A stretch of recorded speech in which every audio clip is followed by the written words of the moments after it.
Hoje me dei conta de que não havia gravado algum conteúdo mais direto explicando as vantagens e desvantagens do trabalho de telemedicina em psiquiatria aos meus pacientes.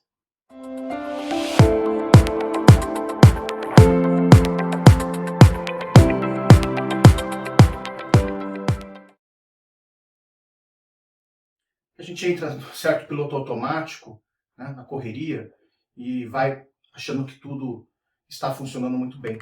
Mas, de fato, é uma insegurança, são dúvidas que os pacientes têm, que os familiares têm, em relação a essa mudança que está ocorrendo. A melhor forma de eu explicar as vantagens e desvantagens da telemedicina em psiquiatria é voltar um pouco para a história do começo da pandemia. Antes da pandemia, eu estava na rotina, né, da maioria dos médicos, né, meu consultório particular, dividido com o trabalho de dar alguns plantões nos hospitais São Luís da Redditor, particularmente na época o São Luís Anália Franco, e cuidar da parte de gestão. Eu era chefe de equipe de algumas unidades São Luís da Redditor ou das unidades São Luís da Redditor. Quando veio a pandemia, foi um impacto gigantesco, enorme. Eu, por coincidência, na época estava com uma crise de asma. Minha asma, na época, era complicada. Eu já tinha ficado poucos meses antes da pandemia internado. E eu acabei ficando em casa durante 2 a 3 meses, antes de voltar a acompanhar os hospitais presencialmente, dar alguns plantões, acompanhar a equipe. Nesse período, eu naturalmente comecei a atender os meus pacientes por videoconferência. Foi um processo necessário que se apresentou ali na minha frente. E quando eu vi, eu me surpreendi de que, pelo menos para mim, pelo menos na psiquiatria, foi excelente. Os pacientes, primeiro, ficaram assistidos num momento de piora do sofrimento psíquico de todos, né, com a comodidade e a segurança de estarem de casa. E aí nós começamos a ver as vantagens. Né? Uma vantagem é a acessibilidade. Quantas vezes o paciente acabava desmarcando a consulta em última hora, ou mesmo não vindo sem avisar, por questões como trânsito, como chuva, a própria depressão, o próprio quadro psiquiátrico, que muitas vezes dá muito desânimo, né? A angústia de ter que ficar esperando na recepção, por mais que eu me programasse como médico psiquiatra particular, evidentemente que atrasos ocorriam, o paciente podia chegar atrasado, atrasava a sequência dos outros pacientes, às vezes eu pegava um caso muito grave, e esse caso grave eu me estendia e acabava atrasando os pacientes, e naturalmente pessoas com crise de ansiedade, com uma correria do dia a dia, esperando em uma recepção, às vezes até 1 hora ou mais, né? Isso acabava gerando um desgaste que fazia com que as pessoas não vindo faziam, então, interrupção do uso dos remédios. Né? Não tomava diariamente. E a gente sabe que não tomar diariamente dá um impacto negativo muito ruim ao tratamento. Ocorria a famosa troca de receita. Né? A questão da troca de receita, salvo uma eventualidade, um contratempo, uma urgência, o problema é que muitas vezes os pacientes, por motivos vários, acabam se acomodando. É uma situação mais confortável, às vezes considerando do próprio quadro psiquiátrico, e o paciente acaba não vindo na consulta e pega as suas receitas. É lógico que o resultado do tratamento nessas condições, o grau de adesão ao tratamento, a capacidade da gente dar respostas ágeis, as mudanças que se apresentam, aos acertos, a falta de resposta, isso tudo se perde. Né? Então, acabou. Né? Esse problema se acabou com a telemedicina. Né? Eu consegui passar a atender os pacientes na frequência certa, nos intervalos adequados, sem a consulta, sem a receita, sem a consulta. Né? Os pacientes com muito menos atraso, porque o fato de trabalhar em home office permitiu aumentar mais ainda o tempo entre as consultas. Então, praticamente eliminar atrasos de consulta, ou quando ocorrem, se comunica por mensagem, se pergunta se dá para esperar, né? E geralmente o paciente tem condição de se organizar e esperar aqueles 10, 15 minutos que às vezes ocorrem de atraso. Né? O paciente fica, então, numa situação muito mais confortável para manter o seu engajamento, a sua adesão ao tratamento. Então, os resultados de médio e longo prazo nesse aspecto foram excelentes. As receitas vão por aplicativo, né? Vão eletronicamente, as receitas azuis não, tem que ir por motoboy ou correio. Abriu-se a possibilidade com mais firmeza, né, de se atender pacientes de outros estados, as receitas passaram a ser aceitas nos outros estados. Então, essa relação, essa rede de confiança, né, a psiquiatria envolve muito tudo, envolve confiança. A psiquiatria é muito especial, né? Então, essa questão de você indicar um psiquiatra a um amigo, a um parente que está em outra cidade, no interior, está em outro estado, facilitou muito abrir portas e essa acessibilidade fazer com que os casos não se agravem tanto. Então os pacientes chegam mais fácil, chegam mais rápido, isso tudo fica muito mais fácil. Ricardo, fale um pouco também sobre, né, os limites disso tudo. Né? Eu acho que tem um limite que eu sempre procuro trabalhar com o paciente. Né? O paciente está muitas vezes na casa dele. Muitas vezes o parente está na outra sala, no outro quarto. Às vezes o paciente não tem a privacidade para poder falar, não é nem falar mal ou falar bem, é poder falar de sua intimidade, porque fica com a insegurança de que alguém está ouvindo. Né? De outra forma, eu, como profissional, preciso também ter a tranquilidade de do que eu estou falando está sendo ouvido exclusivamente pelo paciente. Tá? Para que não haja uma interpretação distorcida. Muitas vezes a gente pode fazer um comentário que possa ser entendido de forma concreta, descontextualizada. Então a gente pede para o paciente procurar garantir um horário em que ele esteja sozinho em casa, ou ele vai fazer a consulta no carro, enfim, ele vai procurar uma situação em que ele fique mais à vontade. Então, isso é um cuidado, vamos colocar assim, é um limite. Né? É lógico, gente, não tem como substituir, né, uma situação presencial, em termos de um abraço, um aperto de mão. Há perdas. Mas a gente precisa ser criativo. Né? As coisas vão se modernizando, a gente tem que se adaptar. Então, um recém-formado, ou talvez um psiquiatra que tenha um perfil de funcionamento mais distanciado, eu acho que tem perdas muito importantes. Né? Porque você acaba tendo uma dificuldade de fazer vínculo, empatia. Certos profissionais são mais reservados, até por uma questão técnica ou de estilo, né? E muitas vezes essa dificuldade de empatia já existe presencialmente. Né? Pela internet, então, se complica. Então, eu sou da opinião que a perda é pequena. Né? Eu procuro estar muito próximo ao paciente, procuro deixar o paciente falar de forma livre, depois vou expandindo perguntas para preencher aqueles buracos ou aquelas dúvidas de informação, procuro me apresentar, falar um pouco como a gente se apresenta numa reunião de gestão, falar, eu sou casado, tenho um filho especial, então falar um pouco por que escolheu a psiquiatria, coisa breve, né? Mas que humaniza, que aproxima o paciente, né? do trabalho. Então, eu acho que determinado perfil de pessoas, ou um profissional que tem menos experiência, né? A experiência conta muito, né, gente? Você ter atendido, testado, errou, acertou, né? Estuda, tenta organizar o pensamento. É lógico que você chega a um momento que é quase intuitivo. Né? Você fundamenta a sua lógica nas suas decisões, fundamenta logicamente as suas decisões, mas você tem quase uma intuição. E você vai lá e depois se certifica dessa intuição. Mas, de fato, não tem como. Essa experiência permite que se consiga identificar aspectos que talvez um profissional menos capacitado, nem presencialmente, talvez não. Um profissional menos capacitado não vai identificar nem presencialmente. Tá? Então isso é um ponto também. Outro ponto, é lógico, né? Se limita muito à questão de um paciente muito grave em surto.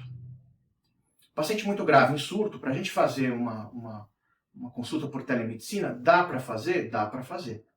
Mas a gente tem que ver as limitações. Né? Tem pacientes que estão tão graves, mas assim já era no presencial, que demandam ir a um atendimento em pronto-socorro e possivelmente uma internação psiquiátrica até estabilização. Né? Pela internet não muda. Mas se aparece um paciente em risco de suicídio, está sozinho, a gente, né, talvez até faça a mesma coisa que o presencial. Você vai fazer de tudo para esse paciente não ir embora da sala. Se você está num hospital e o paciente quer ir embora e ele tem um alto risco, e mesmo você não conseguindo com a família, você falar com a família, você é obrigado pela legislação, né, a se responsabilizar por essa pessoa e, se necessário for, fazer uma contenção mecânica e química, né, como última alternativa de negociação. Tá? paciente estando também por vídeo, dentro dessas condições de crise, de risco, a gente vai ter que acionar a família, né? E isso eu acho que é natural. Então, eu entendo que os pacientes mais graves, a gente vai ter mais dificuldade, né? Mas, se não são pacientes que demandam de internação psiquiátrica, possam ter uma internação domiciliar, tenham um suporte familiar, né? Uma família que possa, nesses casos de gravidade, não deixar o paciente sozinho, não deixar ele com acesso a remédios, né? Eu acho que a situação fica contornável. As consultas têm que ser mais frequentes, é evidente, né? Mas a situação fica mais contornável. São pacientes que, às vezes, pela gravidade, né, resistiriam a buscar um atendimento psicológico, psiquiátrico. A telemedicina, às vezes, ajuda esse paciente a aceitar a orientação da família para buscar esse atendimento. Então, esse é um outro ponto que eu acho que é importante a se considerar. Fica muito mais fácil a participação da família. Os casos mais críticos, que demandam, né, orientarmos a família ou escutarmos a família para expandirmos o nosso olhar e conseguirmos fazer uma leitura, um diagnóstico, um projeto terapêutico mais organizado, muda completamente. Quantas vezes a gente faz uma videoconferência com 3 familiares, né? E muito, no geral, muito fácil da gente conseguir ali fazer uma convergência, né, daquela Babel, que é cada um pensar a coisa de uma determinada forma, né? As consultas demandam, os acompanhamentos demandam de um trabalho multidisciplinar. Esse trabalho multidisciplinar eu também acho que se facilitou. Antigamente a gente mandava mensagem para o psicólogo mandava mensagem para a gente às vezes ligava para o psicólogo, difícil de casar o horário. Como muitos psicólogos também passaram a ficar em home office, então a gente tem mais facilidade de marcar um horário de reunião, né, para videoconferência para discutir o caso, né, ter essa troca de percepções, de informações, enriquecendo e potencializando os resultados. O tratamento multidisciplinar, o acompanhamento que envolve a família, as decisões compartilhadas, né, tudo isso é de extrema importância. Você fala, Ricardo, você não tem que examinar o paciente? A psiquiatria não é que não tem que examinar o paciente. Na realidade, a psiquiatria, a gente sempre pensa primeiro em excluir os sintomas psíquicos ou comportamentais que sejam de origem orgânica. A gente não pode pensar, é uma depressão, mas de repente o indivíduo não está dormindo direito porque ele está com apneia, com saturação no meio do sono, e ele não dorme direito pela apneia obstrutiva do sono, ele fica muito cansado e simula uma depressão. Então, sempre a gente tem que olhar a psiquiatria como uma exclusão da organicidade ou, muitas vezes, a coexistência, né, de vários motivos psiquiátricos ou orgânicos clínicos para aquele processo. Então, não é que a gente não precisa fazer um exame físico do paciente. Aqui na psiquiatria, de fato, o exame maior é um exame que a gente chama de exame de estado mental, é um exame pela percepção, né, daquele contato pela conversa, né, que é uma conversa que você vai ter presencial ou por videoconferência. É evidente que a gente tem que se municiar de exames, é evidente que tem situações que a gente pede exames, que a gente olha os exames que o paciente já fez, que a gente manda mensagem ou liga para o médico clínico, né? Por exemplo, quando eu acompanho pacientes em casa de repouso e tem lá um geriatra e eu faço acompanhamento por videoconferência, por telemedicina daquele idoso, né? Então é um processo que eu acho que se facilitou muito, né?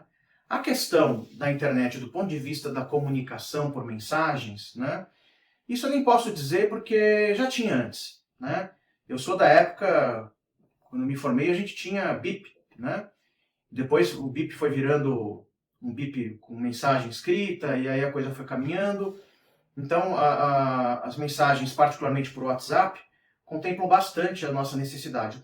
A maioria dos pacientes em fase de estabilização precisa ter uma troca com o médico mais frequente. 1 mês para fazer a consulta é muito, né? Então, dependendo da situação, eu peço para que me dê feedback diário, a cada 1 vez por semana, depende do caso, quando tiver demanda. Sempre procuro nas mensagens de WhatsApp passar o nome, a lista das medicações, como tomar, as orientações, que são diversas. A gente tem orientações importantíssimas que são independentes da questão do remédio, né?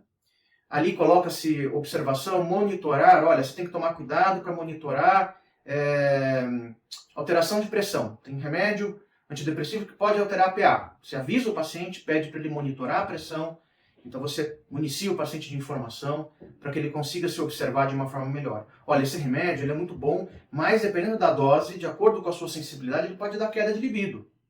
Ótimo. O paciente já fica atento a isso, já te traz esse feedback, né? Porque senão o paciente às vezes fica desconcertado de falar, vai procurar um urologista, né? Vai procurar um outro profissional, quando na verdade era uma questão de ajuste de dose ou associar a medicação ou trocar a medicação, né? Então, eu acho que esse processo de se dar orientações pelo WhatsApp, se receber feedback, dar orientações a partir desse feedback. Quando necessário, o paciente ligar, ou você ligar para o paciente. Hoje se tornou menos frequente isso pela praticidade e eficiência das mensagens, né? Então houve toda essa mudança, né? Eu acho que também a pandemia me motivou, me estimulou a começar a retomar um trabalho que eu tinha. Eu tive um EAD, uma plataforma de ensino à distância voltada à psicofarmacologia, que é uma área que eu tenho um cuidado muito especial. E com a pandemia freiei esse projeto e já venho há quase um ano me preparando para lançar, junto com principalmente um colega psiquiatra, mais 2 psicólogos, um canal de saúde mental, né? Justamente possibilitando, como estamos aqui, a dar acesso às pessoas, né? Os nossos pacientes, familiares e pessoas que tenham necessidade ou interesse pelo assunto, municiar de informações, né? Quantas vezes numa consulta a gente fala coisas assim extremamente relevantes, a pessoa tem até um insight na hora, ela fala, nossa, não tinha pensado sobre isso, né? Só que, até pela situação do volume de informações, a retenção é baixa. Para isso também o canal de saúde mental veio, para a gente poder, sempre que surgem temas relevantes nas consultas, a gente vai, como já estamos fazendo, gravar conteúdo individual ou no modo de podcast, entrevista, né? De forma a compartilhar com os pacientes, né, as informações que às vezes estão ricas, que a gente, né, surgem, às vezes pela primeira vez aquela forma surge numa consulta, né, e que depois a gente acaba perdendo, né, por conta da correria, né? Então isso é um outro processo. A internet possibilitou a gente fazer essas amarrações, né? Então, de modo geral, né, as vantagens foram muito grandes. Os pacientes têm aderido, as consultas eu tenho feito a cada 30 dias, e quando o paciente estabiliza, espaça-se a consulta de acordo com o contexto para cada 2, 3 ou 4 meses, senão as consultas são mensais, né? E tem sido muito rico. Ricardo, você está esquecendo de falar, né, do psiquiatra, né? Qual a vantagem que você está percebendo em relação a isso? A vantagem é evidente, né? Eu acho que quando eu estava no consultório presencialmente, o paciente atrasava, e a gente depois ia atrasar todo mundo, isso trazia uma angústia, quiçá uma irritabilidade, né? É involuntário, às vezes. O paciente atrasou por uma questão involuntária, ou às vezes por uma desorganização, né? Mas aquilo trazia uma angústia, uma certa irritabilidade, a gente não tinha muito como dar paradas, né? Então você fala, eu preciso dar uma parada, tomar um café, de repente não dá, porque a recepção está cheia, né? Se você deixar os horários muito espaçados, o paciente atrasa ou não vem, você acaba ficando com pouco paciente na agenda, então você encaixa um pouco mais de paciente. Hoje eu tenho a vantagem que eu aumentei o tempo de consulta, né? Por conta de não ter esse desgaste, né? E a perda de tempo entre ir e voltar, né? Então ficou realmente melhor para a minha saúde mental, estar mais perto da rotina do meu filho, que demanda o que demanda qualquer criança. Passa muito rápido o tempo, né? Mas é uma criança especial, então, claro que demanda um pouco mais do que o que seria a média, né? Esse processo é legal também eu contar que foi crescendo tanto em mim que em final de 2020 eu acabei sendo convidado, né, a ficar como diretor na Mil, justamente para cuidar de toda a parte de saúde mental, pensando em fazer da telemedicina e em psiquiatria, em saúde mental, um elemento de integração da rede, né? Então a gente tem graves problemas do paciente, às vezes está internado no hospital geral, ter alta, e aí até ele chegar no ambulatório ele já piorou, ele já teve crise, ele já foi para o pronto-socorro, já reinternou, já foi para o hospital psiquiátrico, ele saiu do hospital psiquiátrico, ele demorou para chegar no ambulatório, ele já desorganizou, ele já piorou, já reinternou, né? Então essa possibilidade de se fazer um monitoramento dos casos, né? Você não tem psiquiatra. A gente tinha na Mil Américas mais de 50 unidades de PS e hospital geral, né? Agora eu não me lembro a conta direito, acho que eram mais de 50, eram umas 54. Né? E como é que você tem psiquiatra 24 horas em todos os PS e UTIs, unidades do Brasil? Você não consegue. Né? Por isso que a gente fez um modelo de uma equipe que existe até hoje, que fica 24 horas, né? Atendendo fisicamente uma unidade-chave, um hub que a gente chama, né? E fica dando suporte a PS, os UTIs, os leitos de enfermaria dos demais hospitais das duas operadoras que pertencem à maior operadora de saúde do mundo, que é o United Health Group. Né? Então a gente fazia toda essa amarração de monitorar esses pacientes na alta da internação em hospital geral, do hospital psiquiátrico. Né? A gente criou leitos de psiquiatria no hospital geral, para diminuir a necessidade de internação no hospital psiquiátrico, né?